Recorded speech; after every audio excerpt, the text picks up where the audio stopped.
আসসালামু আলাইকুম everyone, it's me Tasnima. আচ্ছা, বাঁশ তো অনেকে অনেকভাবেই খাইছেন, আমিও জীবনে বহুত বাঁশ বাঁশ খাইছি। বাট ফুড ব্লগারদের রিভিউ দেখে, ফুড রিভিউ দেখে কে কে বাঁশ খাইছেন বলেন তো? মানে আমি এমন একটা বাঁশ খাইছি, প্রায় 400 টাকার একটা বাঁশ। টাকাটা মেন না, মেন হলো ভাবছিলাম যে আচ্ছা খাবো দাবো মজা হবে, সবাই এত রিভিউ দিতেছে।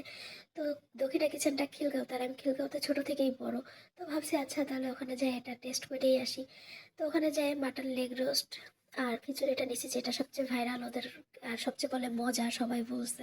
তো সেটা ভেবে নিছি, বিশ্বাস করবেন এটা যে কি বাজে টেস্ট ছিল, মানে মনে হইতেছে হালিমের পাতিল কেউ ঢেলে দিছে। এটা খিচুড়ি আর হালিম কোনো তফাৎ নেই, পুরো মনে হইতেছে এটা হালিম। কোনো দিক দিয়ে খিচুড়ি মনে হয় না। আর মশলা এত পরিমাণে দিছে, মানে এত পরিমাণে যেটা বলার মতন না। নর্মাল কোনো মানুষ খাইলেও তার জিব্বা টিব্বা মনে হয় একদম জ্বলে যাবে, আর গ্যাস তো মাস্টলি হবে এটা খেলে, এত বাজে একটা পরিমাণে মশলা দিছে। আমার কাছে একটুও মজা লাগে নাই, একটুও না, পুরো 400 টাকার লস।